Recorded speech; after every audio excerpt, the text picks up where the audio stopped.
ಅಂದಿದ್ರೆ ಜನರಿಗೆ ಇನ್ನಷ್ಟು ಅದು ಸಿಗ್ತಿತ್ತು. ಅಂದರೆ ಏನು ಮಾಡೋದು, ಅವರ ಪರಿಸ್ಥಿತಿ ಕೊನೆಗಳಿಗೆ ಬಹಳ ಕಷ್ಟ ಆಯಿತು. ಅಲ್ಲಿ ಜೀವನ ಮಾಡೋದು ಕೂಡ ದುರ್ಲಭ ಆಗಿತ್ತು. ದೆಹಲಿಯಲ್ಲೂ ಕೂಡ ಅವರಿಗೆ ಅಂತ್ಯ ಸಂಸ್ಕಾರಕ್ಕೆ ಒಂದು ಅವಕಾಶ ಸಿಗಲೇ ಇಲ್ಲ. ಅಲ್ಲಿಂದ ಅವರು ಎಷ್ಟು ಕಷ್ಟಪಟ್ಟು ಅವರ ದೇಹವನ್ನು ಯಾರೂ ನನ್ನವರು ಅಂತ ಹೇಳಲಾರದಂಥದ್ದು ಯಾವುದಾದ್ರೂ ಸ್ಥಳ ಇದ್ದರೆ ಅದು ಸಮುದ್ರ ತೀರ.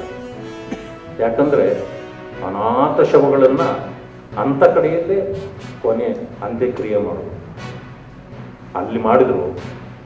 ಆದರೆ ಅದೇ ಇವತ್ತು ದೇಶಕ್ಕೆ ಒಂದು ಮಾದರಿಯಾಗಿ ಆ ಸ್ಥಳ ಇವತ್ತು ನಿರ್ಮಾಣಗೊಂಡಿದೆ. ಅವರನ್ನು ಒಪ್ಪತಕ್ಕಂಥ ಸಮಾಜ ಇವತ್ತು ಅವರನ್ನು ಎಷ್ಟು ಒಪ್ಕೊಂಡಿದ್ದಾರೆ, ಗ್ಲೋರಿಫೈ ಕೂಡ ಮಾಡ್ತಿದ್ದಾರೆ. ಆದರೆ ನಾವು ಅವರಿಗೆ ಹೆಸರನ್ನು ಗ್ಲೋರಿಫೈ ಮಾಡೋದು ಬೇಕಾಗಿಲ್ಲ. ಯಾಕಂತಂದರೆ ಅಂಬೇಡ್ಕರ್ರವರೇ ಗ್ಲೋರಿಫೈ ಮಾಡ್ಕೊಳ್ತಾರೆ. ಆದರೆ ಅವರ ಚಿಂತನೆಗಳನ್ನು ಮಾತ್ರ ಸಮಾಜ ತೆಗೆದುಕೊಂಡ್ರೆ ದೇಶಕ್ಕೆ ಒಳ್ಳೆಯದೇ ಹೊರತು ವ್ಯಕ್ತಿಗಲ್ಲ. ತಮ್ಮ ಪ್ರಣಾಳಿಕೆಗಳು ಎಷ್ಟರ ಮಟ್ಟಿಗೆ ಜಾರಿಗೆ ಬರುತ್ತೆ ಬಿಡುತ್ತೋ ಅದು ಬೇಡ ಪ್ರಶ್ನೆ. ಆದರೆ ಯಾವುದೇ ಪಕ್ಷಗಳು ತಮ್ಮ ಚುನಾವಣಾ ಪ್ರಣಾಳಿಕೆಗಳಲ್ಲಿ ಸಾಮಾಜಿಕ ನ್ಯಾಯಕ್ಕೆ ಒತ್ತನ್ನು ಕೊಡುವಂಥದ್ದನ್ನು ನಾವು ನೀವೆಲ್ಲರೂ ಕೂಡ ನೋಡ್ತಾ ಇದ್ದೀವಿ. ಇದಕ್ಕೆ ಮೂಲ ಕಾರಣ ಅಂತಂದರೆ ಅಂಬೇಡ್ಕರ್ ಅವರು ಸಂವಿಧಾನದ ಮೂಲಕ ಹಾಕಿಕೊಟ್ಟ ಪ್ರಜಾಪ್ರಭುತ್ವದ ಗಟ್ಟಿಯಾದ ಅಡಿಪಾಯ ಕಾರಣ ಅಂತ ನಾನು ನಂತರ ಹೇಳೋಕ್ಕೆ ಇಷ್ಟಪಡ್ತೇನೆ.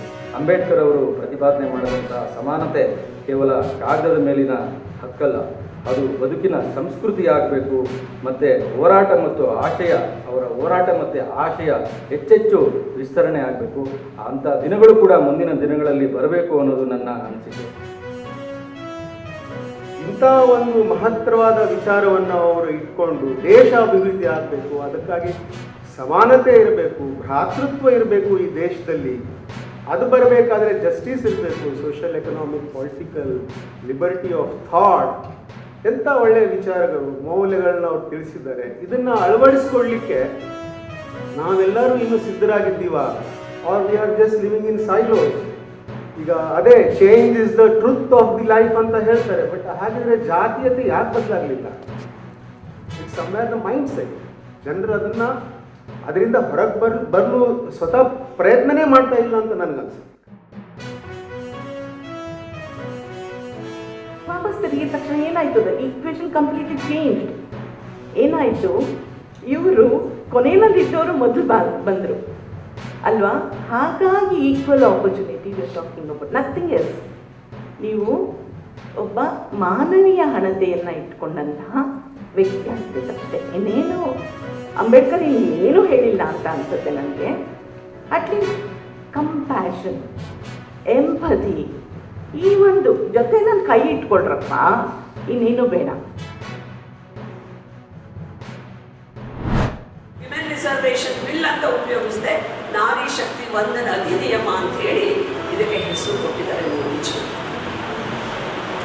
ಮಹಿಳೆಯರ ಬಗ್ಗೆ ಅಪಾರವಾದ ಗೌರವ, ಅಷ್ಟೇ ಅಲ್ಲ ಶ್ರದ್ಧೆಯನ್ನು, ಭಕ್ತಿಯನ್ನು ಸದಾಕಾಲ ತಮ್ಮ ಕಾರ್ಯದಲ್ಲಿ ತೋರಿಸಿರುವಂಥ ಮೋದಿಜಿಯವರಿಗೆ ಮತ್ತು ಸಂಸತ್ತಿಗೆ ನಾವು ವಂದನೆಗಳನ್ನು, ಅಭಿನಂದನೆಗಳನ್ನು ಸಲ್ಲಿಸ್ತಾ ಇದ್ದೇವೆ.